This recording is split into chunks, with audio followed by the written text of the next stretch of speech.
profesor Esaú Páez. Él es un profesor de la Universidad Pedagógica y Tecnológica de Colombia, es un filósofo de la Universidad Nacional, es magíster en gobierno de la Universidad Externado de Colombia, es doctor, doctor en educación de la UPTC. Bueno, es profesor de doctorado en la UPTC, investigador de conciencias. Es una persona que realmente conoce el tema de Deleuze, de Foucault, de Guattari, y que pues lo hemos invitado porque este es un debate que es importante que nosotros lo conozcamos, y sobre todo aquí en la DIAN, que pues tenemos un nivel de comprensión que nos permite entender de alguna manera estos asuntos. Entonces, los y las dejo saludando al doctor Esaú. Los y las dejo, compañeras y compañeros, con el profesor Esaú Páez, nuestro invitado para el día de hoy.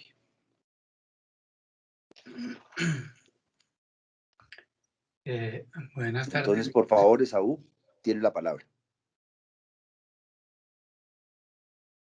Gracias, estimado Tulio. No sé si estamos escuchando bien y lo estamos viendo bien. Pero yo no veo a nadie. Bueno, es que por temas del internet, entonces siempre tratamos de entrar con los micrófonos, con las cámaras apagadas. Ya, ok. Bueno, primero que todo, gracias por la invitación a este espacio que me parece absolutamente importante. Y pues de paso me llama la atención y los felicito por tener espacios de estos en medio de todas estas condiciones tan problemáticas que estamos viviendo, no solamente el problema del paro nacional, del que ya hablaba nuestro amigo Tulio, sino pues las condiciones generales, condiciones de encierro, la pandemia, el terror, etc. Bueno, y en medio de todo esto tener el privilegio de poder conversar sobre un tema que no deja de tener su picante y su simpatía, que es el tema de eso que salió en las redes como bajo el nombre de revolución molecular. Lo que me gustaría compartir con ustedes fundamentalmente son tres cosas. Una, el problema mismo de qué es eso de revolución molecular. Dos, el contexto o los contextos, porque es un plural, los contextos en los que surge esa llamado de atención sobre el enunciado revolución molecular y algunos personajes que vale la pena mirar en este punto del contexto. Y en tercer lugar, pues hablar propiamente de un tema que me parece bastante interesante, que tiene su lugar y su momento y su punto de emergencia en Francia, a propósito de dos filósofos franceses de finales del siglo XX, muertos en el siglo XXI, el señor Félix Guattari y Gilles Deleuze. En primer lugar, el título mismo de qué es la revolución molecular ya de entrada suena simpático, va en contravía de una pregunta que se le hubiera podido hacer a Guattari o a Deleuze, porque para ellos este tipo de nociones, quizás la llamo noción para no caer un poco en el compromiso de llamar concepto, este tipo de nociones, en el caso de revolución molecular, cuando se hace la pregunta ¿qué es?, Deleuze o Guattari contestarían, pues poco importa qué es. Quizás eso de revolución molecular no deje de ser un chiste pesado, o que no existe. Revolución molecular no existe como tal.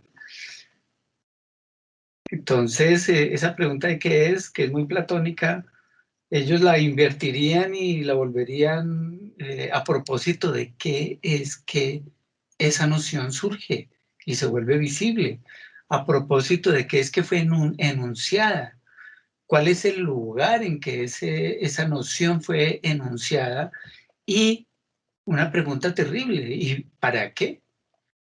¿Cuál es el deseo con el que esa noción de revolución molecular se dice y cuál es su finalidad en términos de su performatividad y su estrategia como enunciado? Y en ese sentido, pues es muy, muy importante hacer dos aclaraciones. Uno, el término mismo como fue enunciado en el que se volvió tendencia en los circuitos de las redes de Internet, pues fue tomado de un Twitter del señor Álvaro Uribe, quien lo plantea de manera absolutamente categórica. Hay que estar preparados contra y pelear contra eso que se llama revolución molecular disipada. Un nombre absolutamente pomposo, un nombre rarísimo, un nombre que para las personas que de alguna manera no estén cercanas a ciertos vericuetos de la filosofía y en particular de la filosofía francesa o la filosofía contemporánea, le sonaría un poco extraño y hasta ininteligible. Revolución molecular disipada. Esto emboca en manos de un personaje como el nombrado, pues no deja de tener su absoluta importancia. No por la revolución molecular, porque realmente partamos de que no existe, eso es un chiste. Pero como lo usa el enunciado mismo y la referencia sobre la cual este señor indica el uso de revolución molecular es absolutamente problemático. Y entonces inmediatamente las redes y los aparatos de comunicación en Colombia hacen la conexión con un personaje chileno cuyo nombre no deja de ser también absolutamente antipático como el primero, un tal Alexis López, del que seguramente ustedes tienen ya la información por las redes, cuya historia de militancia en grupúsculos neonazis y de asesor de algunas instituciones del gobierno de Pinochet y funcionario de organizaciones privadas interesadas en producir discursos de alguna manera situados en ese espectro de la ultraderecha y que han sorprendido cuando en sus sitios y en sus exposiciones este señor aparece dictando conferencias en la Escuela de Guerra, en la Universidad Militar, perdón, de Colombia, y tiene un sitio y tiene diferentes exposiciones en las que él amplía y se explaya sobre eso que ha llamado el revolución molecular. Entonces uno podría decir en esta primera parte dos cosas. Una, si la tomamos por fuera del contexto de los personajes, por fuera del contexto de ese enunciado como un enunciado dicho en un momento dado por un personaje como Álvaro Uribe y en esa conexión que se establece con ese señor asesor chileno. En el contexto de la política nacional, si se toma en esa condición, es un enunciado absolutamente peligroso. Si lo tomamos desde el punto de vista del enunciado en términos de su familiaridad con una filosofía, con un discurso filosófico como el de Guattari o Deleuze, el discurso es un chiste absolutamente pesado, además de ser tomado absolutamente por fuera de todo contexto conceptual y académico, es un enunciado y es un discurso, ustedes lo pueden ver, seguramente algunos lo han hecho, es un discurso absolutamente incoherente, absolutamente vacío en términos de seriedad conceptual y académica, y que pareciera que, como lo hacen igual con otros autores clásicos, solo toman notas por fuera del contexto y las tergiversan, las sacan, hacen una fila de esas notas y con eso arman un discurso que si fuera solo el discurso, repito por tercera vez, no dejaría de ser un chiste pesado. Pero, estoy haciendo la aclaración. Uno es el discurso de estos señores, en términos conceptuales, absolutamente vacío, absolutamente incoherente.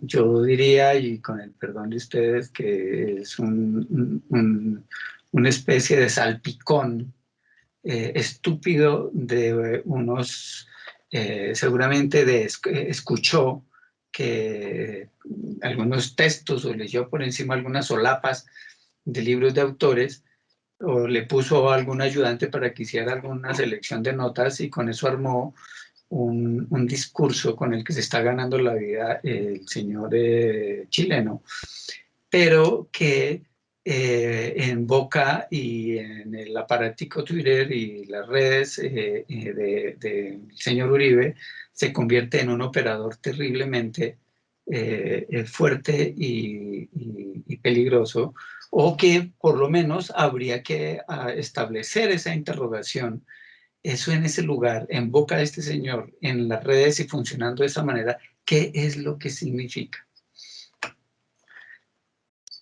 Desde el punto de vista del discurso mismo que ellos plantean, ese discurso es un discurso que podemos adelantarnos porque de alguna manera no es nuevo, es un discurso no solo ultraderechista, que pues, es un decir, sino es un discurso fascista.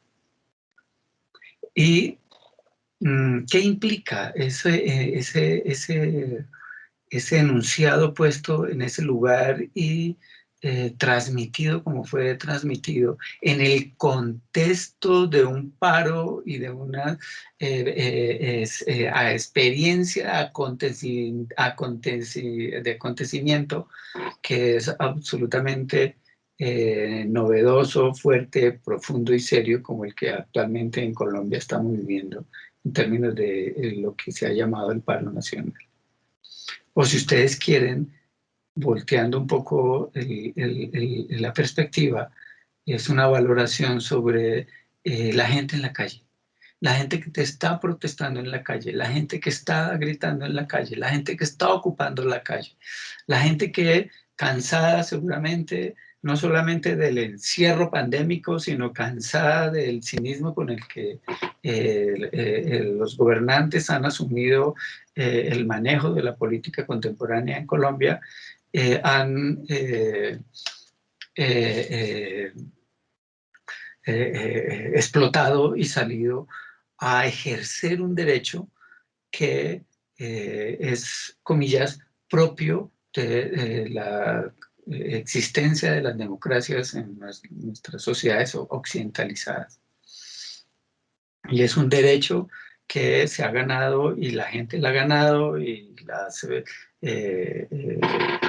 poblaciones la han ganado y las regiones la han ganado y las organizaciones la han ganado y en general el pueblo colombiano lo ha ganado como fruto de larga historia en el que una de las grandes características de esta historia es la articulación permanente de el ejercicio del poder del Estado y de los clases o los grupos o los bloques dominantes en el Estado, el ejercicio de la violencia y la identificación casi que sin mediación de las protestas y los movimientos populares con la criminalización y la condena, puestos en un terreno que no es el de la protesta y el del libre ejercicio del derecho a la movilización, sino que es puesto directamente en el plano del conflicto armado, en el plano de la guerra.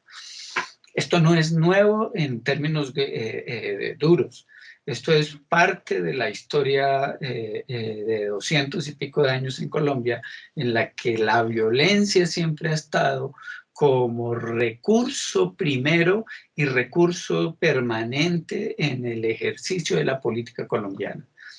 Por esa razón, seguramente en América Latina suceden otras cosas, pero por esa razón, en Colombia ha sido tan persistente la existencia y la permanencia de focos y de guerrillas de todos los colores. Por eso es que en Colombia ha sido tan persistente el ejercicio de la violencia y de la guerra. Por eso es que ha sido tan persistente la abundancia de pactos, de acuerdos de paz y de rupturas a los pactos y los acuerdos, de las vueltas de eso que llamaba García Márquez en su obra de 100 años de soledad, esa repetición de la soledad de los 100 años, como si no tuviera fin. En el medio la violencia como instrumento, un instrumento privilegiado del ejercicio de la política en Colombia y que inmediatamente identifica cualquier protesta democrática, cualquier propuesta popular, cualquier propuesta callejera como como un acto o una actividad directamente de guerra y directamente bélica. ¿Eso qué implica? Eso implica que al hacer esa conjunción entre guerra y protesta y movimientos populares, llámense como se llamen, campesinos, sindicales, estudiantiles, indígenas, de pobladores, etcétera, de ciudadanía en general, pidiendo sus derechos, al hacer esa identificación, pues están poniendo los movimientos, todos estos movimientos, en el terreno de la guerra, en el terreno de la criminalización, en el terreno de la masacre, en el terreno del aplastamiento directamente por la violencia, incluso sin mediar lo que de alguna manera en ciertos protocolos de policías por lo menos obligaría a decir un alto y manos arriba. Aquí, de entrada, la protesta ha sido puesta en ese plano de la guerra. Ahora, ¿eso qué quiere decir? Que la política está amordazada. ¿Eso qué quiere decir? Que lo que se privilegia, al privilegiar la violencia y poner el plano de la respuesta sobre el plano de la guerra, la política inmediatamente queda subordinada a actos de guerra y todo lo que eso conlleva. Y entonces lo que la historia en Colombia ha mostrado es que fácilmente se radicalizan los movimientos y se van y se dejan llevar a la trampa, al entrampamiento del suicidio guerrerista, o crean esos estados de terror y de miedo que hacen es que se inmovilice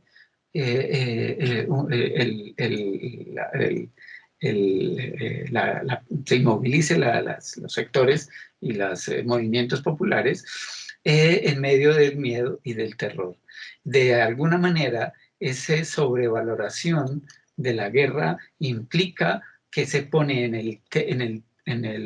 el espacio del ejercicio de la política, el espacio de la los ejercicios de la clandestinidad, del miedo, del terror, de la violencia, de las respuestas armadas que crean los círculos viciosos que difícilmente han permitido las aperturas y los espacios democráticos que una sociedad, por lo menos esas que llaman modernas, pudiera disponer. Eso que ha sido la permanente de las luchas, del ejercicio de las luchas políticas en Colombia, que todo se vuelve sangre y que todo se vuelve desaparición y muerte y guerra. Esa historia, en este momento, no solamente, decía, no es nuevo, pero la pregunta que haría un Deleuze o un Guattari es, ¿y eso hoy qué es lo que tiene de nuevo? Pues si eso ha sido la historia, entonces, pues eso ya lo sabemos, ¿qué es lo nuevo? Y justamente cuando aparece este pequeño tuiterazo, como dice el confabulado, llamando la atención sobre el peligro de la revolución molecular disipada, lo que hace es llamar la atención. Ese es un indicador, es un enunciado que se vuelve un operador. Es llamar la atención sobre una condición que me parece a mí, y en la perspectiva de un Guattari o de un Deleuze, se podría plantear como la expansión, por lo menos en un primer momento, de un tipo de discurso que está buscando efectos de orden político de microfascismos absolutamente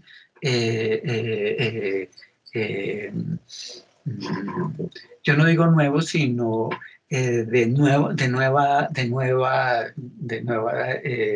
catadura. Ese llamado a que la revolución se vuelve molecular y calificar, como lo hacen estos señores, calificar cualquier elemento por absoluto,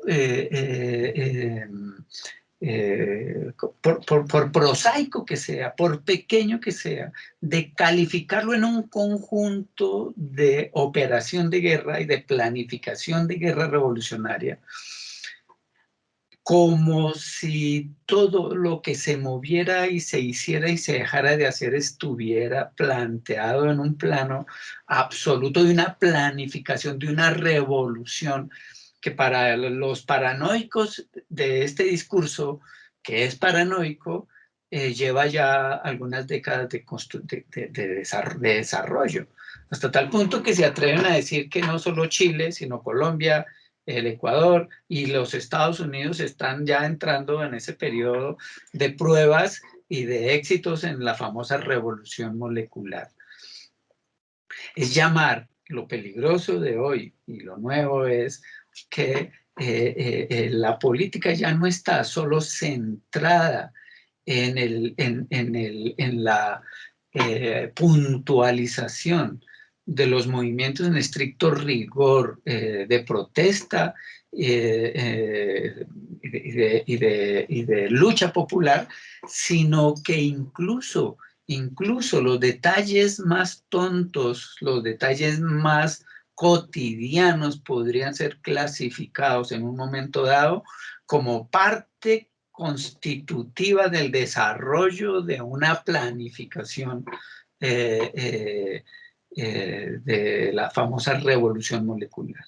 La foto que trae ese señor tal López para mostrar su basofia de escalamiento, de etapas del escalamiento de la famosa revolución molecular. La foto con la que comienza es la foto de los muchachos de colegio, de los liceos en Santiago, pasándose por encima de las registradoras en las estaciones del metro. Y ese acto espontáneo, ese acto absolutamente prosaico y seguramente travieso de parte de los estudiantes de secundaria chilenos en Santiago, se vuelve un ejemplo de la iniciación del proceso y el escalamiento de la insurrección del pueblo chileno en el proceso de desarrollo de la revolución molecular que el comunismo internacional viene agenciando desde hace algunas décadas. Lo peligroso justamente es, y eso es fascismo, cuando las políticas de contestación a la protesta popular se vuelven movimientos, como ellos mismos dicen, de filigrana, movimientos ahí sí moleculares, movimientos del detalle, en el que cualquier gesto, cualquier movimiento, cualquier detalle, y bueno, que ustedes alguna vez miren, aunque sea por perder el tiempo, la famosa conferencia que rueda en la página web de la escuela militar, en el que este señor hace alarde de su sapiencia conceptual y muestra cómo hay todo un proceso de escalamiento de la revolución molecular, y lo muestra con los ejemplos, en principio, de Chile, pero también trae los ejemplos de el Ecuador, de Colombia y de los Estados Unidos como ejemplos para mostrar que hay una revolución molecular de tipo nuevo que está desarrollándose. Entonces, lo que pareciera que es un chiste flojo en términos de valoración académica y conceptual a partir de la comparación de lo que se dice, lo que dicen estos señores de la revolución molecular en relación con los autores, un tal Guattari o un tal Deleuze. Si fuera por esa comparación, eso no merecería dos frases de seriedad, ni merecería que lo tomáramos en cuenta para nada. Es un chiste absolutamente de mal gusto.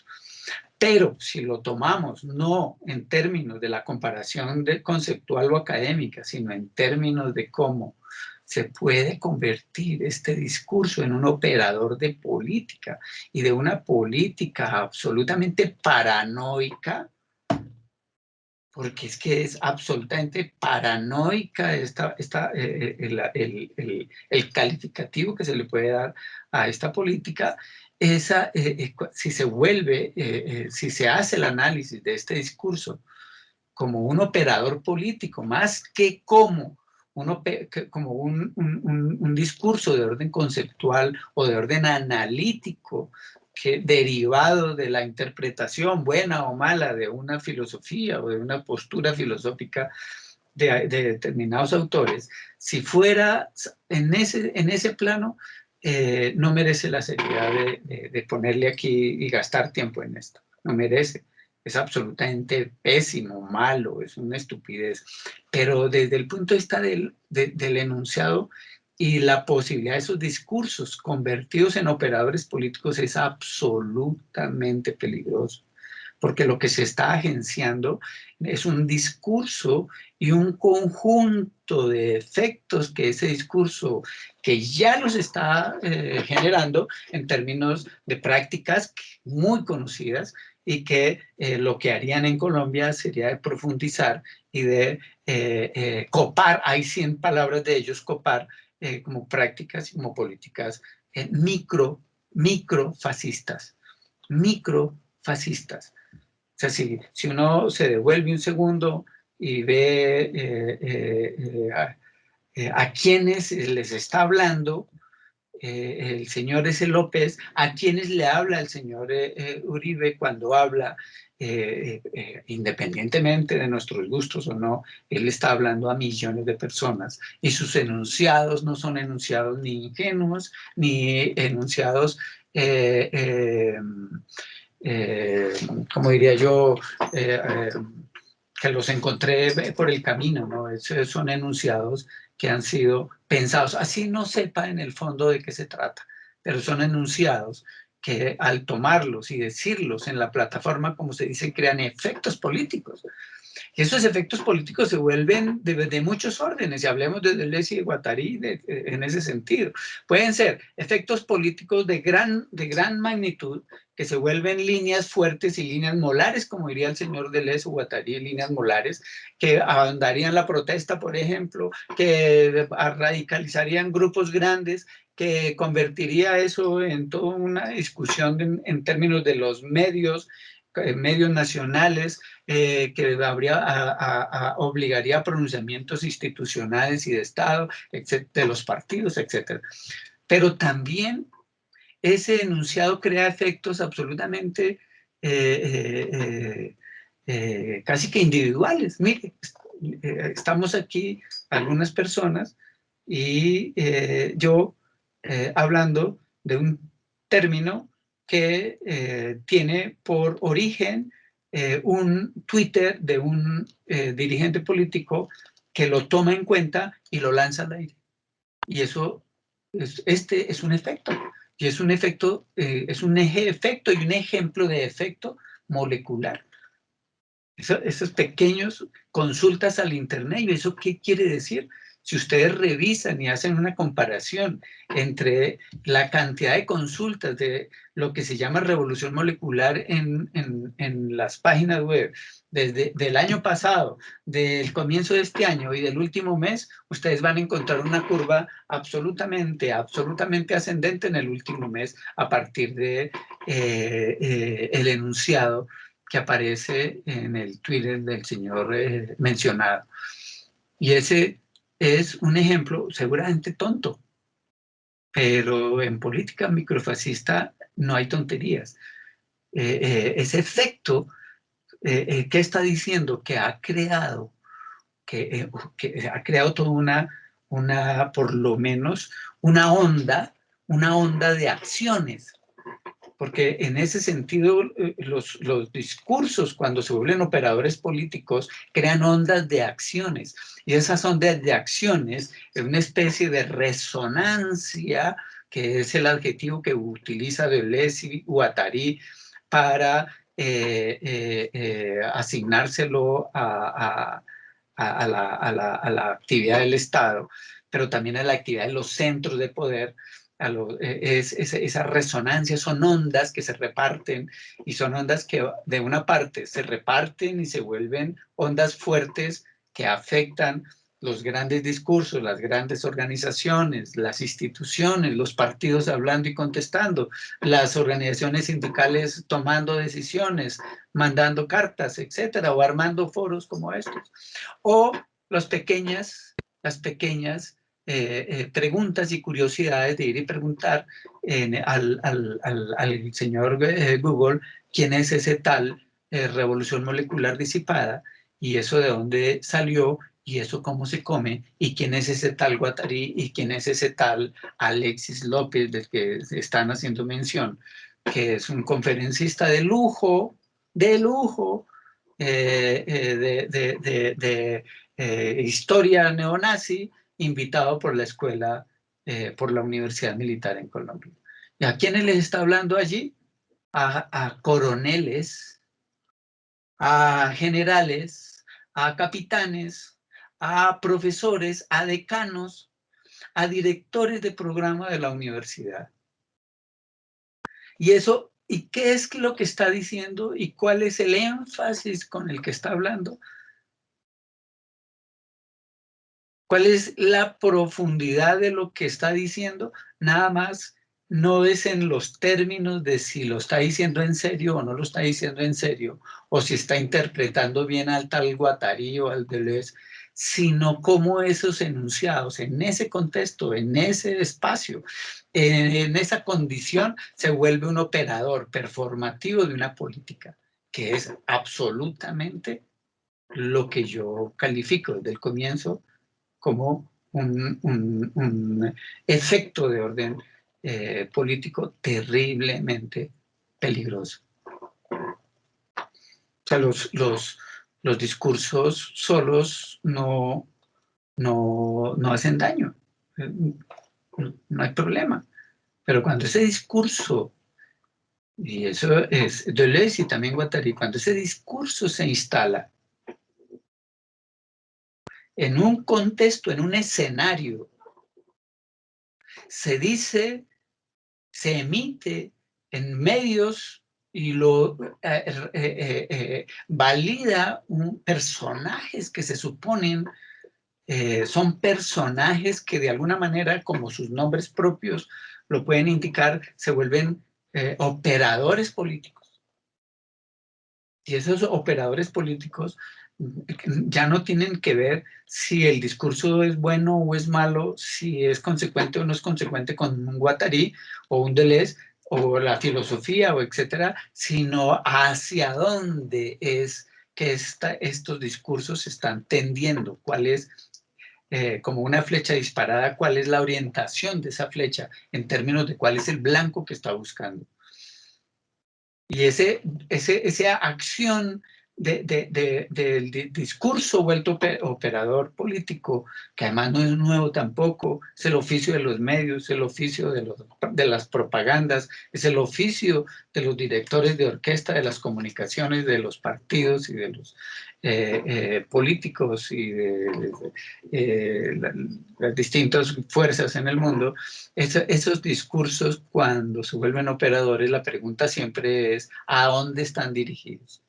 Y esa sería una primera pregunta que un Guattari o un Deleuze le harían a la pregunta de qué es la revolución molecular.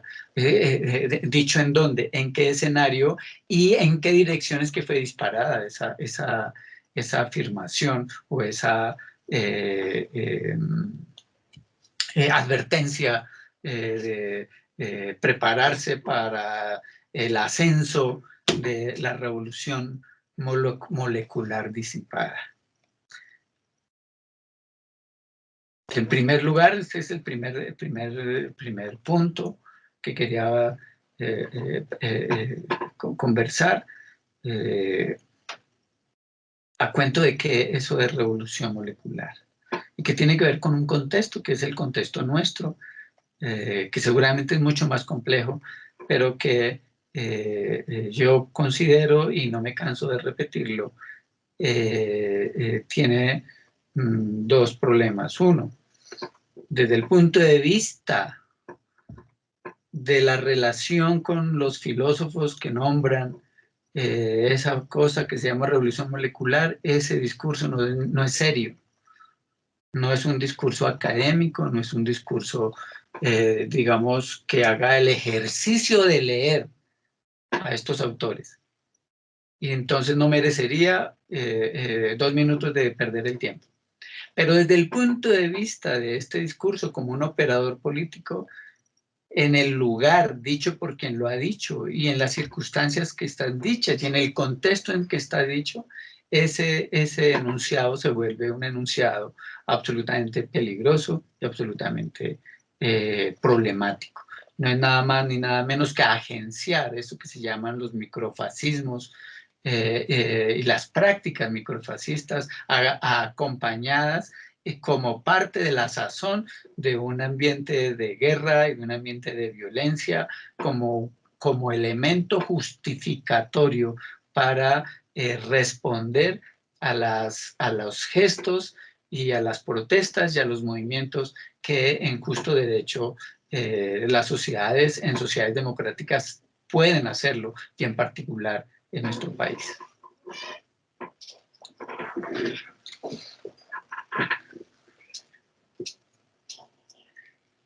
El segundo punto tiene que ver ya con pues, asuntos menos miedosos, pero seguramente más amables, y que tiene que ver con esa noción misma de revolución molecular.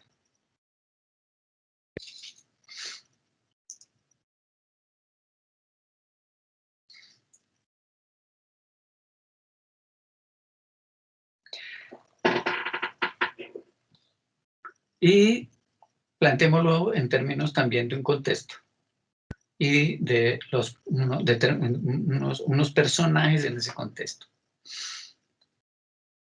Este es un nombre.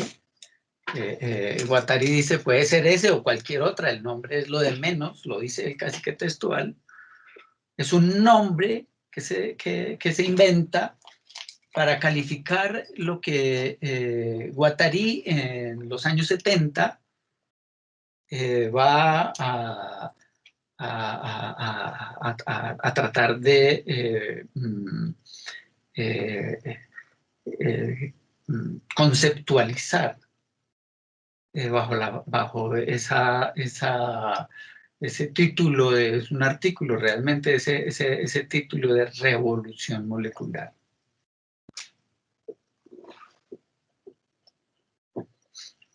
Primero, estamos hablando de los años 70. Sí, estamos hablando de la década del 70, estamos hablando de 30, 50 años. Segundo, estamos hablando de Europa de los años 70, del siglo XIX, del siglo pasado, ya estoy, del siglo XX. Europa de los años 70, o la década del 70. Estamos hablando de la década del 70 en el que aún todavía es posible hablar de lo que se llamó el bloque socialista, la Unión de Repúblicas Soviéticas Socialistas. Estamos hablando de los años 70 en Europa, y lo recalco, en Europa, en el que acaba Europa de pasar por un remesón, una primavera, como algún autor acá en Colombia o columnista llama a las jornadas actuales de los jóvenes en las calles y en las ciudades colombianas, es una primavera. Europa acaba de pasar por una primavera que es, cuyo momento privilegiado fue París del 68, en el que una masa de protesta, de movilización, de jóvenes, de estudiantes, de desempleados, de obreros, salieron a la calle en Francia, se tomaron las principales ciudades y impusieron un tono, un lenguaje y una serie de, por lo menos, preguntas y prácticas completamente nuevas en relación con las prácticas que hasta ese momento los grupos, los partidos y los discursos de las llamadas izquierdas habían levantado. Eso, mayo 68, se vuelve un ícono de los movimientos estudiantiles, de los movimientos políticos en Europa, el año 68. Que vale la pena que miren, por lo menos alguna vez lo vean, que lo recuerden algunos, que todavía tienen memoria de ese momento. Y lo nombro, es nombrado porque cada elemento que se nombra da para una nota de profundización. Lo nombro porque estamos en la década del 70. En la década del 70 en el que los partidos comunistas europeos, y en particular los partidos comunistas, el Partido Comunista Francés, Partido Comunista Italiano, han ahondado el proceso de distancia con la Unión Soviética, con los partidos comunistas del giro soviético, en que han surgido otros discursos, otras prácticas y otras formas organizativas de la izquierda, en el que los discursos tradicionales de las lecturas, a veces de cartilla de Carlos Marx y del marxismo, se habían convertido en discursos obsoletos y endurecidos, y surgen unos nuevos discursos, nuevas maneras de leer a Marx, por lo menos nuevas maneras de nombrarlo. Y surge, estamos hablando de esa década del 60, en el que hay la cristalización de discursos de orden académico conceptual, el estructuralismo, la lingüística, la etnografía, la etnología, y una relectura de la obra de Sigmund Freud por varios autores, en Francia, entre otros, por un señor que se vuelve también muy importante y famoso en el discurso de la historia del psicoanálisis, que es el señor Lacan. Tenemos como una especie de surgimiento de teorías, de discursos, de conceptos, de prácticas y de organizaciones que rompen con una tradición que el siglo XX había creado. Una tradición de izquierda, una tradición de luchas políticas, una tradición de luchas discursivas y una tradición de, por lo menos, de maneras de ver y de subordinarse a las prácticas políticas, bien sea en términos de la izquierda o bien sea también en términos de la academia misma. Y en medio de esto, desde ese eco del 68, pues hay un grupo de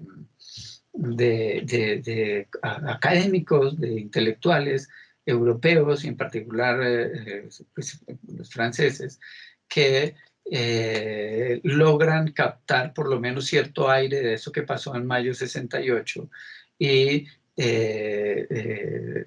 en los años 70 lo que hay es, digamos, como esa cristalización del efecto de mayo 68 en relación con sus discursos, con sus maneras de preguntar y sus maneras de ver. Y entre eso está un tal señor Guattari, que había sido militante comunista, que había sido alumno de Lacan, psicoanalista, y que además se había comprometido a nuevas prácticas de tratamiento y de seguimiento a los enfermos mentales en un hospital que él mismo dirigía, que es el de la Bord. Guattari, que es de izquierda, Guattari, que viene del campo comunista, Guattari, que viene del campo de los discursos psicoanalistas, y que y de alguna manera interpreta ese aire del momento en Europa en los años 60, en el que hay una búsqueda distinta de discursos marxistas, de interpretaciones marxistas, de búsqueda por comprender ya no solamente esas grandes bloques y líneas del ejercicio del poder mundial y de la política tradicional, sino que, y es el efecto de mayo 68, hay una vuelta sobre un plano y elementos que tradicionalmente la izquierda no volteaba a mirar, que eran esos planos a veces prosaicos, a veces ridículos, que son los planos en los que las personas, en los que la gente come, vive, pregunta, hace el amor, escribe, llora, ríe en su cotidianidad, en su vida absolutamente anónima, en su vida absolutamente sin ninguna otra trascendencia que la vida misma. Es la vida del barrio, es la vida de la esquina, es la vida de la tienda, es la vida del señor, es la vida de la pareja, es la vida del estudiante que va y hace copialina, es la vida del futbolista, es la vida, es el gusto por ir y comprar un adorno, el gusto por ir y ver un partido de fútbol, sin más otra cosa que ese tipo de espacios que se da la gente en su vida cercana, en su vida, digamos, no me gusta mucho la palabra, pero no, hagámoslo en su vida cotidiana. Ese mundo que había sido subvalorado tradicionalmente por la izquierda, ese mundo que había sido subvalorado porque se había privilegiado el discurso de los grandes aparatos, el discurso de la lucha de la clase, el discurso de la institución, el discurso de los grandes conceptos, el discurso de las grandes organizaciones, el discurso de los grandes y pomposos nombres, de los sindicatos, de los partidos, de las instituciones, de la universidad, de las carreras, etc. Pero se había dejado de lado esa comillas, ojo lo que voy a decir, esa molecularidad de la vida, esa molecularidad de los movimientos a veces imperceptibles, esos movimientos que se dan a una velocidad tal que no se notan y que son objeto de una pregunta, y que es ¿qué pasa con esos movimientos? ¿Cuáles son los efectos de esos movimientos? ¿En qué momento es que esos movimientos fugaces emergen? ¿Y cuál es el peso que tienen esos movimientos? Aquí no estoy hablando de movimientos sociales, sino ese gesto del movimiento fugaz que se da en un momento dado, es un gesto, ¿sí?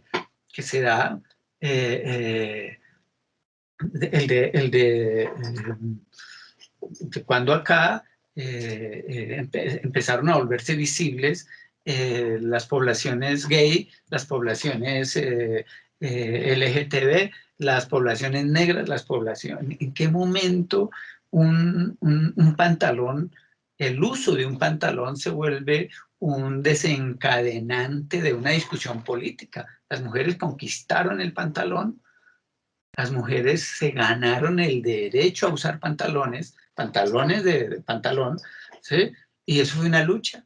Ustedes van a devolverse en la historia del pantalón, las hay, en el que las mujeres que salían y se atrevían en la calle a llevar el pantalón eran objeto de frases agresivas, eran objeto de gestos violentos, o eran objetos de sencillamente una sanción social.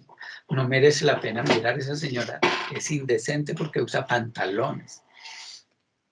Ese pequeño gesto de ganarse la pequeña pelea de ponerse pantalones y de ganarse la pelea de poder subir en bicicleta, abrir las piernas en la bicicleta, o subirse al caballo y abrir las piernas a caballo a horcajadas, sin que le dijeran que era inmoral.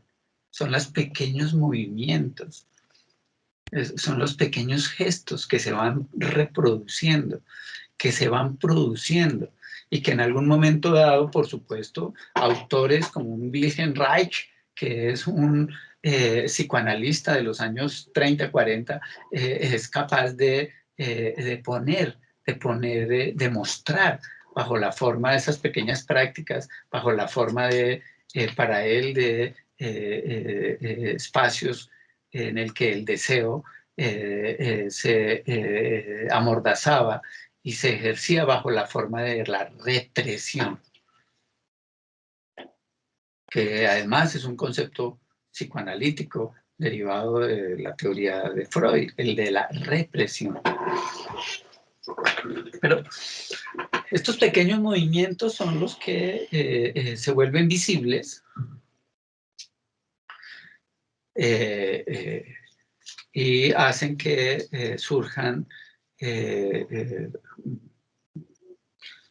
nuevas preguntas que ya no tienen que ver sobre el militante del gran partido, sino cómo es que el militante de ese gran partido resuelve el problema de su relación con su mujer, con sus hijos, con la escuela, con la calle. Cómo es que esos hombres y mujeres comunes y corrientes llegan a ser lo que son, no en términos de su profesión o en términos de su adscripción a una institución o a un partido o a un sindicato, a una organización, sino su participación como ciudadanos comunes y corrientes anónimos. Son los pequeños movimientos, las pequeñas novelas, los pequeños romances, los pequeños codazos, los pequeños gestos que hacen la diferencia. Y este es, digamos, el efecto de mayo 68. La cosa es más compleja, pero dejémoslo ahí. Entonces tenemos una década terriblemente rica y problemática, la de los 70, y unos personajes que están empeñados en mostrar que, primero, hay que pensar la filosofía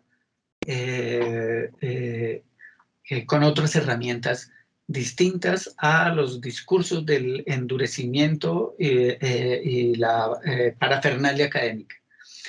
Segundo, que hay que pensar la política no solamente en los planos de los grandes discursos y las grandes instituciones y organizaciones en referencia con el Estado, sino que hay que pensar también más acá, que no es necesariamente más acá, los espacios en los que se desdibuja la gran institución, la gran organización, el Estado mismo, y se diluye en los pequeños momentos, espacios, tiempos y lenguajes en los que la gente se encuentra.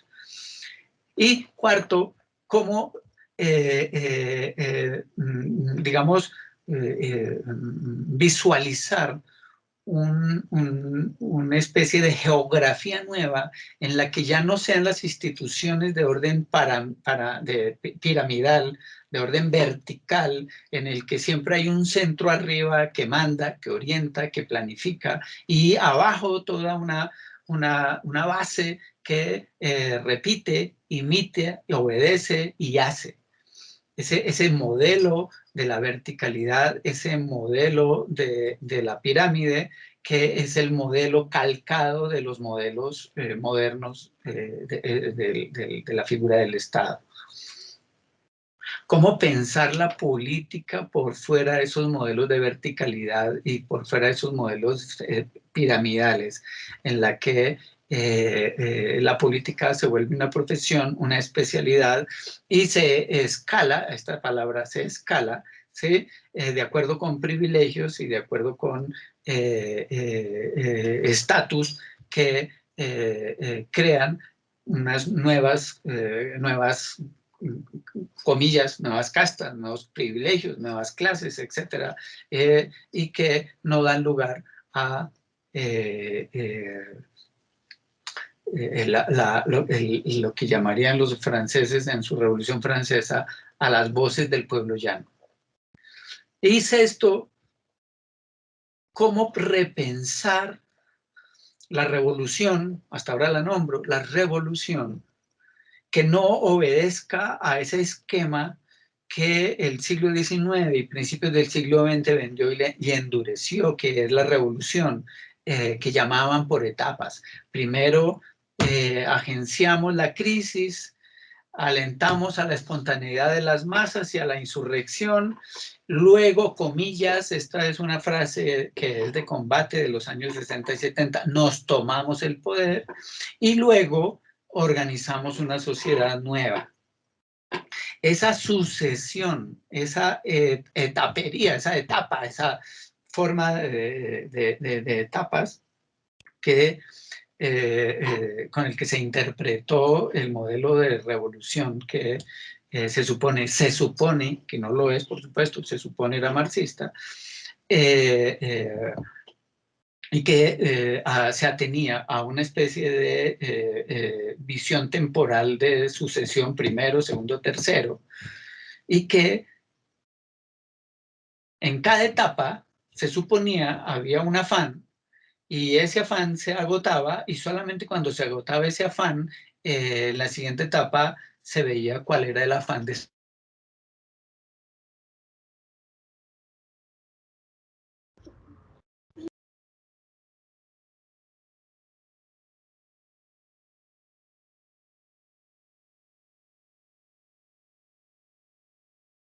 paran las ciudades y los campos, se tomaran el poder en una insurrección, y entonces cuando se lo toman, el modelo que se impone no es el modelo de las organizaciones de la llanura, esto es una copia de los términos de la Revolución Francesa, sino que no es el modelo de los soviets, que eran organizaciones de primera, absolutamente inventados por los rusos, por los movimientos sociales en Rusia, en la Revolución de febrero y de octubre, sino que lo que se impone en la etapa de post-revolucionaria es el modelo del Estado piramidal en el que se instala el partido y se cierra toda posibilidad a la discusión, a la diferencia, a la organización por fuera del partido y del Estado, y se unifican y se estandarizan los discursos en una especie de armatoste tecnocrático, cuyo objetivo era el de potenciar el Estado y garantizar la sobrevivencia del Estado para dejar la destrucción y la disolución del Estado a una etapa absolutamente posterior. Y todas esas organizaciones de base, esas organizaciones espontáneas, esas organizaciones propias que se habían hecho, desaparecen en muy poco tiempo. Como desaparecen sus grandes líderes, como desaparecen sus grandes artistas, como desaparecen sus grandes personajes de la Revolución de Octubre. ¿Cómo inventarse un modelo que no fuera piramidal y vertical y que pusiera el acento en una revolución que no calcara ni repitiera esos modelos verticales, despóticos y autoritarios en el que se habían convertido los modelos de herencia leninista y estalinista, que eran los términos que en esos años se usaban. Y está ahí Guattari. Y Guattari viene del comunismo, de esos discursos justamente, tomando distancia, pero también viene de ser un estudioso del psicoanálisis. Y entonces él, con Deleuze, proponen que hay que pensar esa revolución, no solamente en términos de las grandes líneas de movimientos institucionales y endurecidos que apuntan, comillas, a la toma y construcción y reconstrucción del Estado, sino que hay que, al mismo tiempo, quizá, y quizá más importante, visualizar ese plano en el que lo que se llama, y lo van a llamar posteriormente así, los procesos de subjetivación se constituyen y se crean, que son esos procesos en los que los individuos, las personas, las poblaciones terminan pensando, hablando y decidiendo en su cercanía de la vida misma. Y eso es lo que ellos llaman justamente el plano de la molecularidad.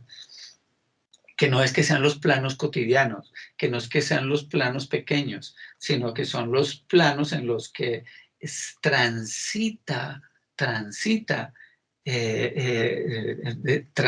o fluyen, mejor es la palabra que ellos usan, fluyen, comillas, disculpen la redundancia, los flujos de deseo. ¿Qué son los flujos de deseo? Esas fuerzas que en un momento dado se cubren y le dan dinámicas y movimientos al campo social. Esas fuerzas, esos flujos que permiten desde el pequeño gesto y la pequeña decisión y la pequeña sensación, que no necesariamente es racional, a los grandes flujos que se encuentran en los grandes espacios en los que las sociedades se expresan y que en momentos dados son capaces de crear acontecimientos tales que en su base y en sus efectos crean las revoluciones y crean los cambios de sociedad. Es decir, las transformaciones, la pregunta por las transformaciones de la sociedad no estaban solamente centradas en las grandes líneas, la economía, la lucha política de las clases, el fortalecimiento, el debilitamiento del Estado, las grandes luchas, las grandes guerras y los grandes personajes, sino que se supone que la sociedad está compuesta más allá de esos planos absolutamente endurecidos y esquematizados, de planos que proliferan y que no necesariamente obedecen a las jerarquías en términos de verticalidad, ni obedecen a las jerarquías en términos de sucesión en el tiempo, primero, segundo y tercero, y que tampoco tienen que ver necesariamente con conexiones de orden de la clase o de la institución como formas duras y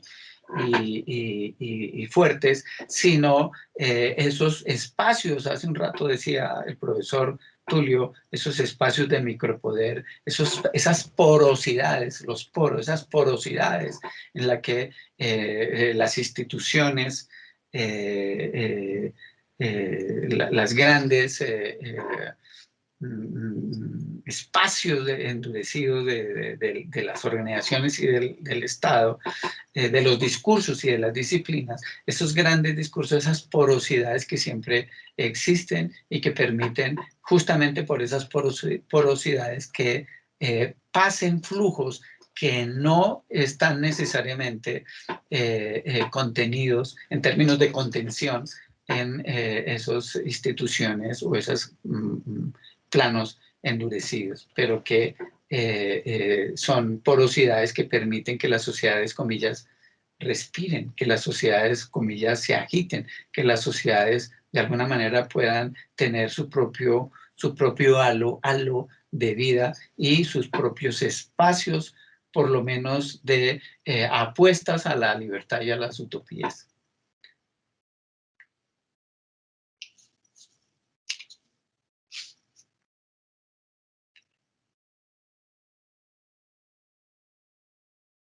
Y lo que hay es una especie de revaloración y de forma de pensar la revolución, no solo en términos de un discurso de la política, en tanto que tal, sino también de cómo es posible pensar esa política no solo en términos de decisiones y en términos de movimientos, sino también cómo esa política está en las entrañas mismas de la acción política y del pensar político, está imbuida y afectada. Por eso que se llaman flujos de deseo. Lo que llamaría, que no le pongamos mucho cuidado a estos nombres, Guattari, máquinas deseantes, ¿sí? Como ellos incorporan del discurso psicoanalítico el concepto de deseo y lo instalan en el espacio de la política, y en el espacio de la acción política y en el espacio de la conceptualización de la política. Pero esta transformación de ese concepto de deseo que deriva del campo psicoanalítico, le van a someter a dos condiciones de transformación. Una, lo van a desujetar en el sentido de ya no es un problema del sujeto individual, o sea, no son ni deseos, no es un problema volver otra vez, dicen ellos, a las pequeñas novelas de papá y mamá de las personas, en la que el psicoanálisis había querido entrampar el deseo, el de papá y mamá, el complejo de Edipo.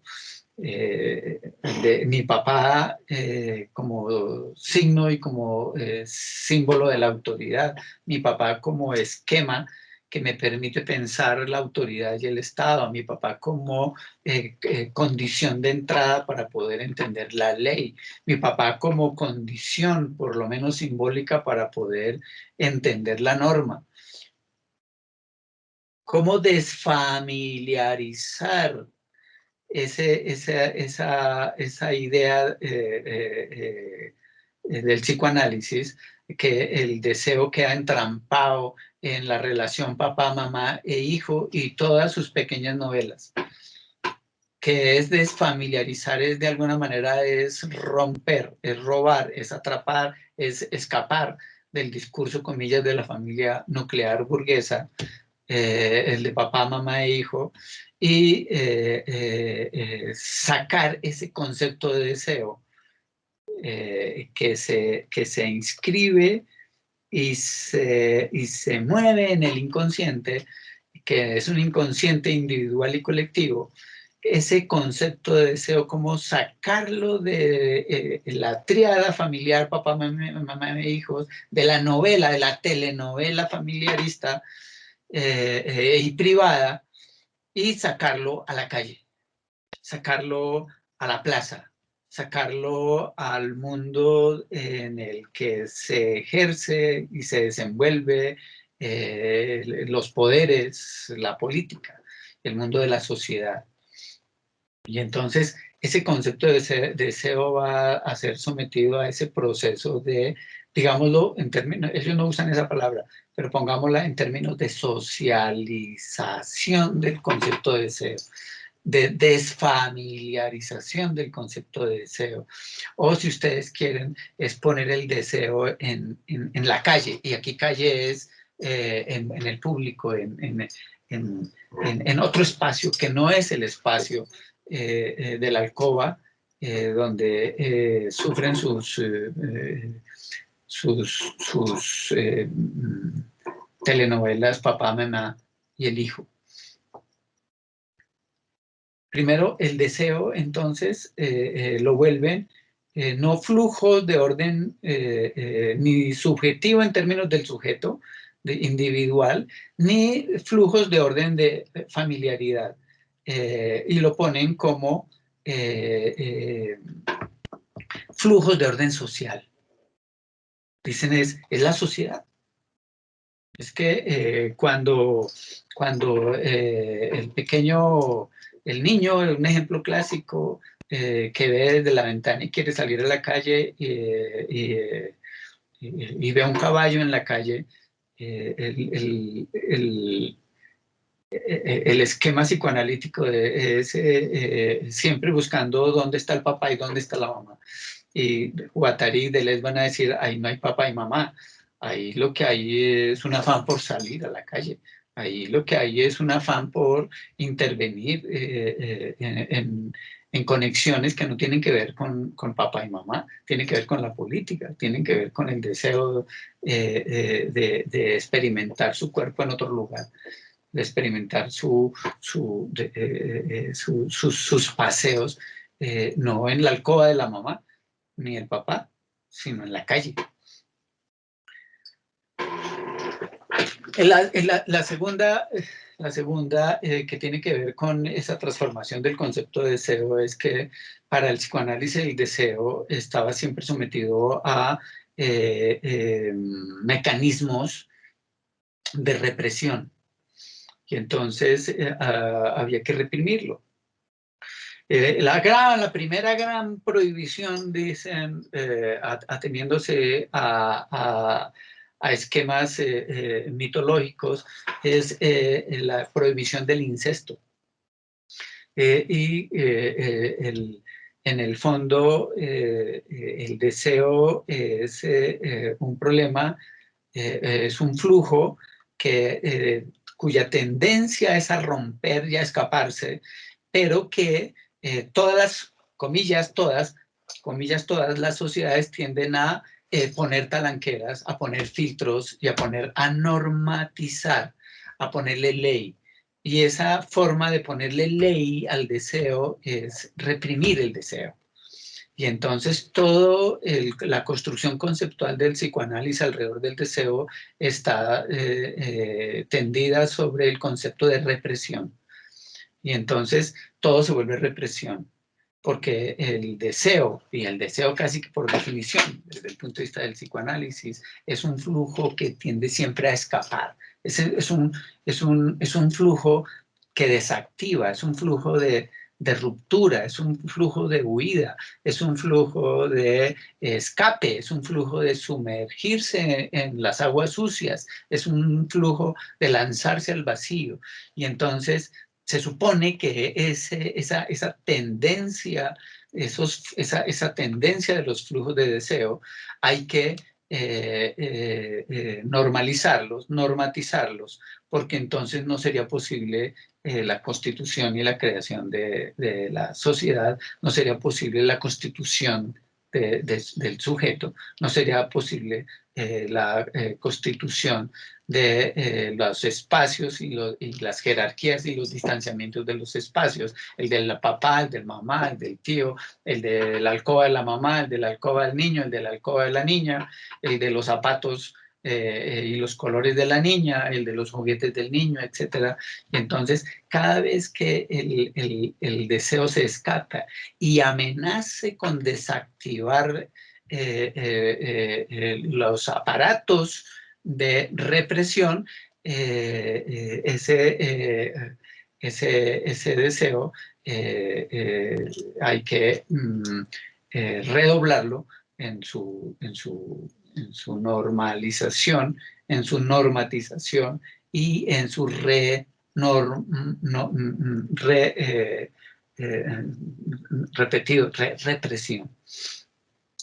Y entonces, ¿qué van a decir estos par de personajes de Guattari y Deleuze? Van a decir el deseo es no habla de papá y mamá, el deseo habla de economías, el deseo habla de políticas, el deseo habla de tribus, el deseo habla de sociedad, el deseo habla de gente, el deseo habla de salvajes, el deseo habla de bárbaros, el deseo habla de polimorfos, el deseo habla en otro lugar que no es la alcoba. Y ese deseo, ¿sí? Ese deseo dice, cuyo objeto es, para el psicoanálisis, permanente de ejercicio de represión, dice ese deseo, hay que ponerlo en un lugar en el que los flujos se conviertan en flujos y esto es nuevo, en flujos de creación, en flujos, para ellos creación es flujos revolucionarios. Para ellos la revolución no está amarrada a la guerrilla, ni al revólver, ni a la conspiración. Para ellos la revolución está amarrada a la creación. Son flujos de creación. Si ustedes quieren, son flujos de fiesta, son flujos de huida. ¿De huida de qué? De huida de las líneas fuertes que lo cercan y lo condenan, comillas, a derivar en la neurosis, en la paranoia, en los huecos negros que impiden que los individuos, los grupos y la gente en general pueda ser feliz y pueda de alguna manera visualizar, por lo menos de manera utópica, espacios de libertad. Y entonces ellos lo que hacen es instalar ese concepto de deseo en un nuevo armatoste teórico y un nuevo armatoste político. Es politizar el concepto de deseo, es sacarlo de la alcoba y es convertir el deseo no en su definición, comillas, clásica del psicoanálisis como objeto de la represión, sino abrirle al deseo espacios y caminos y, digamos, horizontes de búsqueda en el que el deseo pueda realizarse en términos, este es un concepto derivado de Nietzsche, en términos afirmativos. Y entonces, ¿dónde se instala ese espacio? Mejor, no, cambio, no es donde instala, sino en dónde está ese espacio en el que los flujos de deseo polulan, se mueven, se encuentran, hacen conexiones, hacen desconexiones, arman composiciones, componer es sumar en términos de vectores, recomponen, ¿cuál es ese espacio? Y entonces ellos van a establecer una nueva visión, o quizás no nueva, sino una visión muy particular de la sociedad, y la van a pensar bajo fundamentalmente dos grandes, digamos, horizontes. Ellos lo tienen sus propios nombres, pero digámoslo así, dos grandes horizontes. Uno, ese horizonte molecular y ese horizonte molar, molar y molecular. Molar en términos de horizonte extenso, horizonte duro, horizonte visible, horizonte, de, comillas, mm, de, es una palabra también que ellos inventan, de mayoridad. Ya les hablaré qué quiere decir eso, pero el espacio molar de una sociedad es el espacio de las grandes instituciones, es el espacio del Estado, es el espacio de la clase social, es el espacio de las grandes organizaciones, es el espacio de los discursos endurecidos, es el espacio en el que se fija determinados paradigmas y modelos tales como hombre blanco, masculino, heterosexual, con automóvil Mercedes-Benz. Y ese es un ideal. O el discurso que impone el modelo 90, 60, 90 y la sonrisa a flor de labios cada vez que le vayan a tomar una fotografía, porque ese es el modelo que se supone para las reinas de belleza. Entonces, es el discurso fuerte, endurecido de la filosofía, el discurso fuerte, endurecido de las matemáticas, el discurso fuerte, endurecido de las disciplinas, el discurso fuerte, endurecido de la metodología que implica formular problemas, diseñar objetivos y derivar metodología y llegar a conclusiones. Esas formas endurecidas, todo eso es molar. Todas las líneas que se endurecen, todas las líneas que se vuelven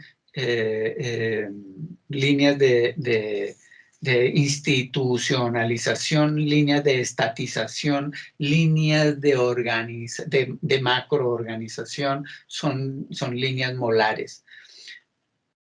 Lo molar no tiene que ver si en términos de cantidad, si son más en términos de números o menos, sino en términos de ejercicio del poder, si lo que se instala en esa línea o lo que esa línea atraviesa lo convierte en una organización endurecida, en una organización verticalizada, en una organización cuyas semióticas pueden ser semióticas no solamente de orden despótico, sino también neurótico y paranoico. Y del otro lado, esa cara molar, esa cara de la sociedad, que son líneas de ellos dicen líneas de molecularidad. Como hay líneas molares, hay líneas de molecularidad. ¿Y cuáles son esas líneas de molecularidad? Son esas, es lo que ellos llaman líneas de minoridad, son lo que ellos llaman las líneas por donde los flujos de deseo se suman se conectan, se encuentran y se desencuentran. Esas líneas de molecularidad no tienen que ver con líneas duras de endurecimiento en el sentido de la palabra, de la clase o el hombre blanco heterosexual que habla inglés, sino tiene que ver con líneas que ellos van a llamar de cierto nivel, líneas difusas, líneas que se van a encontrar en su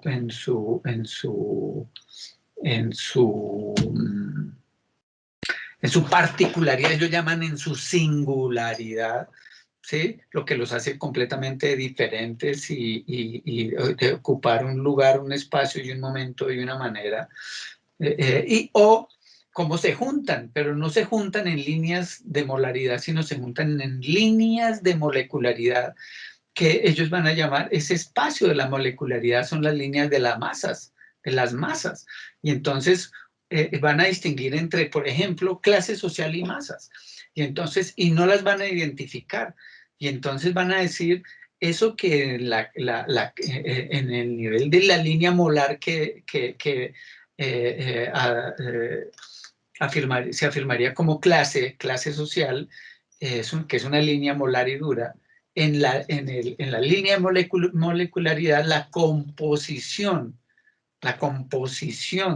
de conjunto ya no será la clase, sino la masa. Y la masa, no en el sentido peyorativo, sino en el sentido afirmativo, la masa es un flujo multiplicado, y la masa es, digamos, una mezcla, en el sentido bonito de la palabra, es una mezcla, y esa mezcla es una mezcla de lo que ustedes le quieran poner, pero en el fondo es una mezcla de deseo. Y aquí el deseo no tiene nada que ver con prácticas de orden individual o con una categoría de orden sexual o cosas parecidas, o que le falta o que quieren. No, el deseo es una fuerza, es un flujo que transita y que lleva fuerzas, y esas fuerzas que se traducen en movimientos, muy bien pueden ser estos movimientos en el que la gente sale a la calle sin que se pongan de acuerdo. Basta con que haya encuentros.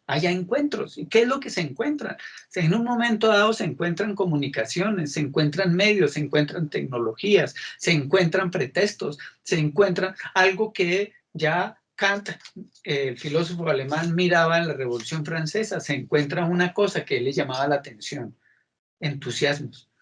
Aunque suene ¿cómo se llama este señor de la televisión? Entusiasmo. Pero Kant le llamaba la atención de la Revolución Francesa no lo que hicieron, no las cabezas que tumbaron, ni la toma de la Bastilla.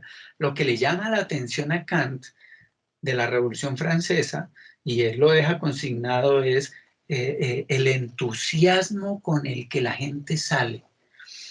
Y esa es una categoría rarísima, extraña. Ustedes no la pueden categorizar a riesgo de volverla psicología o sociología. Y entonces estamos en una línea molar endurecida. Pero el entusiasmo, eso que toca a la gente, eso que hace que la gente se sangre, que la gente se moje, que la gente se arriesgue, que la gente grite, que la gente haga el ridículo, que la gente haga fiesta, que la gente se olvide de la vida y la muerte, esa cosa, ese entusiasmo, esa fuerza, es una fuerza, eso es lo que llamaría este señor Guattari Deleuze un plano del deseo, es una expresión del deseo. Las sociedades se mueven en ese plano. Y si ustedes quieren, es justamente en ese plano en el que se visualizan los horizontes de cambio y de transformación de las sociedades. Oído, advertencia. Cuando se hablan de estas dos grandes comillas, digamos, caras y contracaras de la sociedad, que ellos van a llamar líneas de molaridad y líneas de molecularidad, no quiere decir que haya una especie de dualidad, que en un lugar está la línea fuerte molar y en el otro lado está la molecular y que no se tocan o se excluyen o que son antagónicas. No. Esas líneas sobreviven, subsisten, viven en una especie de entrecruce permanente. Se cruzan, se encuentran, se ponen en paralelo, es una especie de juego de relevos, una especie de mezcla, una especie de permanente cuando se intersectan líneas. Pero ojo, no se confunde, son líneas que se mantienen como líneas de singularidad y líneas de diferenciación, que es lo que permite que las máquinas que él llamaba en su momento dado y que le va a cambiar de nombre posterior al 70, las máquinas que ellos llamaban máquinas deseantes se justifiquen. Y es que estas líneas se van a estar en permanente tome y dame, en un permanente vaya y vuelva. Las líneas molares van a estar todo el tiempo desprendiendo, ellos van a decir partículas de molaridad que a su vez en un plano de la línea de molecularidad, esas partículas moleculares muy bien pueden multiplicarse en su molecularidad o pueden componerse en términos de suma vectorial y convertirse en líneas fuertes, en líneas endurecidas, en líneas molares. En un mismo espacio, en un mismo lenguaje, en un mismo enunciado, pueden habitar esas dos grandes líneas, las líneas de molares y las líneas moleculares. ¿Dónde está, digamos, la fuerza, comillas, revolucionaria de estas líneas? Y Guattari va a decir, la fuerza revolucionaria de las líneas está en las líneas de molecularidad, porque son las líneas que de alguna manera atraviesan y permiten o muestran o visibilizan esos planos en el que el deseo fluye. Y que es lo que permite que en algún momento dado esas energías se manifiesten como grandes manifestaciones para bien o para mal de las sociedades. Manifestaciones que muy bien no necesariamente tienen por qué ser revolucionarias, porque pueden también convertirse en manifestaciones de orden digámoslo en sentido bobo de la palabra, contrarrevolucionarias. Son las grandes manifestaciones fascistas, son las grandes manifestaciones que alegan por volver a la normalidad, las grandes manifestaciones de las señoras de los clubes rotatorios que salen con la camándula a pedir volver a la normalidad y volver a la ley. Y sin embargo son manifestaciones comillas, masivas, que arrastran al pobre de la esquina despistado y al rico de la otra esquina despistado, o seguramente no estén tan despistados, que van a pelear, que se van a enfrentar contra esas otras líneas también de molecularidad que podrían muy bien convertirse en líneas de revolución. Es decir, no necesariamente es la siguiente advertencia, esas líneas por definición son revolucionarias o contrarrevolucionarias. Uno, no hay oposición de las líneas en el sentido de que la una excluye a la otra, en el sentido de la disyunción que separa, sino que esas líneas coexisten en una especie de conjunción que no crea identidad de la línea. La molecularidad no se identifica en términos de la molaridad en un momento dado, se cruzan, se afectan, se relevan, pero no se identifican, no, una no se vuelve la otra, siempre van a mantener su singularidad y no por oposición, sino justamente por intersectación, por afectación, por composición, por encuentros, pero esos encuentros nunca son, sigo con mi advertencia, de identificación, como la canción de Serrat de la fiesta. Al otro día de la fiesta, el cura vuelve a su iglesia y el patrón vuelve a la fábrica y el bobo vuelve a ser el bobo del barrio. En la fiesta hay una mezcolanza que hay que entenderla, no en términos de líneas molares, sino en términos de líneas moleculares. Y eso que se arma y se junta y se mezcla en la fiesta, nunca, nunca es la identificación de la molecularidad con la molaridad. Y por último, esas líneas de las que hablaba Guattari, líneas de molaridad y líneas de molecularidad, ¿sí? No son solamente las dos únicas líneas que ellos postulan. Ellos plantean una tercera línea que van a llamar líneas de fuga. Y entonces una sociedad, dirán ellos, una sociedad no se va a estudiar, ojo lo que voy a decir, fundamentalmente por su estructura, fundamentalmente por sus contradicciones, sino que una sociedad se estudiaría y se analizaría, dicen ellos, fundamentalmente por la cartografía de las líneas que la cruzan. Y esas líneas son, entonces, para terminar, de tres modalidades.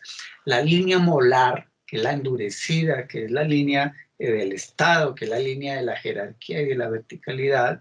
La línea molecular, que es una línea de cortes, es una línea de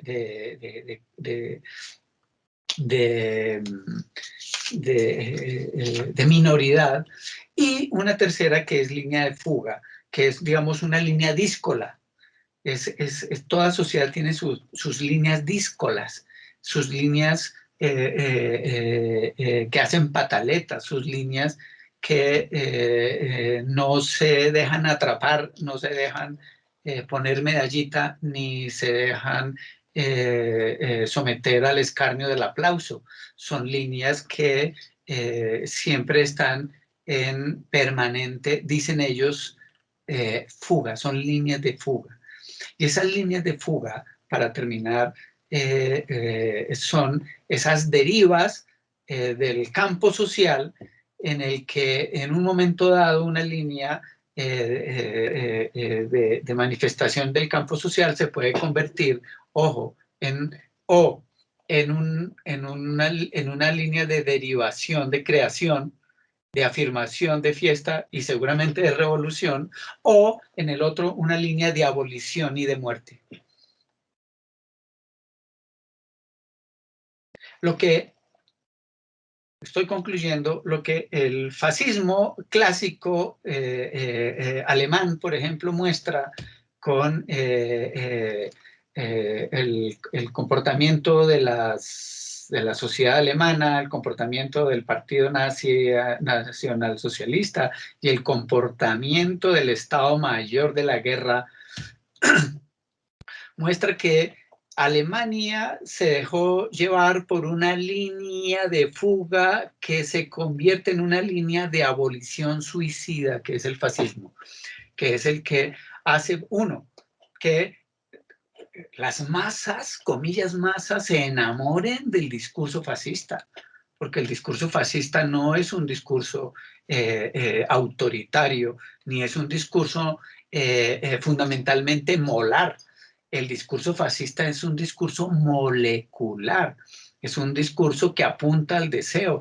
No es fortuito que sea en el régimen alemán que se inventan todos los discursos técnicos de propaganda, que se inventan todos los usos para los recursos de imagen que tiene que ver con el cine, con la fotografía, como usos para crear la resonancia de una imagen que estaba creada y conducida para seducir a la masa. De eso escribió Reich, de eso escribió, me olvida, el señor Elías, de eso escribe el señor Agamben acerca de cómo son los efectos del fascismo en términos del deseo y de las masas. Pero también esa línea de abolición hizo que al final de la guerra se evidenciara y se cristalizara eso que la película El hundimiento muestra también, si ustedes la vieron, y es un poco el enunciado del marido celoso. Lo que no es para mí, no es para nadie, que es el extremo de la paranoia con la neurosis. Lo que no es para mí, no es para nadie. Y recuerden que no solamente Hitler se suicida y sus cercanos se suicidan con él, sino que él manda las últimas órdenes, manda a los últimos regimientos que él estaba absolutamente seguro que no había nada que hacer, a que son contingentes de niños de menos de 15 años, que se mueran en la guerra. O sea, si no pudimos conquistar Europa, tampoco vamos a sobrevivir, que es un poco esa línea suicida de abolición a la que va a llevar el fascismo en su molecularidad. Y la lucha justamente de un Guattari, de un Deleuze, es que esa línea se advierta como una línea de peligro, la línea de fuga, y que todas las energías y las fuerzas estén orientadas a convertir esa línea de fuga en una línea de creación. Y ellos insisten y todo el tiempo en que esas líneas de creación están cercanas a la fiesta, cercanas a la música, cercanas a la pintura, cercanas al arte, cercanas siempre a crear algo nuevo que va junto, hace juntura, hace coyunta con la vida, afirmar la vida y no afirmar la muerte. Yo dejo ahí, si hay preguntas, si hay observaciones, me da mucha pena con ustedes hablar tanta carreta. Creo que ha sido una excelente exposición. Realmente nos ha hecho mucha claridad sobre el tema. Nos ha ubicado en la tergiversación que está haciendo este personaje que viene a dictar las charlas a las fuerzas militares, pero también nos ha puesto en contexto la obra de Guattari en términos de lo que significa lo molar, lo molecular y las líneas de fuga. Me parece que hoy hemos tenido un gran evento. No sé si algunos compañeros quieran hacer algunas preguntas. Compañeras, compañeros, ¿alguien quiere hacer alguna pregunta? ¿Les quedó alguna duda, vacío, laguna?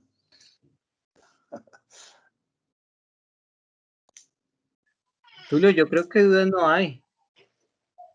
Como usted lo mencionó, lo que fue bastante claro. Yo pienso que más que dudas es decir que es muy importante que nos detengamos a analizar lo que él comentaba con respecto a lo primero que se mencionó, que fue lo de esta ideología que se está tratando de implantar, que es muy peligrosa y como se mencionaba en la charla, es como el inicio de estos microfascismos. Si desde ahora no estamos atentos y no tratamos de contenerlos, pues con el tiempo pueden llevarnos a algo peor. Y pues ya se está viendo otra vez en el mundo, ¿no? Lamentablemente el fascismo es como una enfermedad inherente al corazón del ser humano. Veamos en España lo que ha pasado. Es otro ejemplo en casi que en toda Europa, en Austria. no sé si lo vieron en las noticias, lo que sucedió en España, lo que ha venido sucediendo. Entonces, pues es algo que debe preocuparnos y sobre lo cual debemos estar muy atentos porque pues no solamente habla del presente que vivimos hoy, sino del riesgo hacia futuro que podrían tener que podría tener nuestra sociedad si permitiéramos que ideologías de este tipo llegaran a tener éxito, por así decirlo, y pudieran tener espacios muy fuertes en nuestra sociedad. Por lo demás, muchas gracias, profesor. A usted, muy amable. Bueno, creo que estamos exactos y como de costumbre empezamos a las 3 en punto, terminamos a las 5 en punto, en eso somos absolutamente puntuales. Si hay alguna otra pregunta podríamos demorarnos unos minutos más. ¿Algún otro comentario?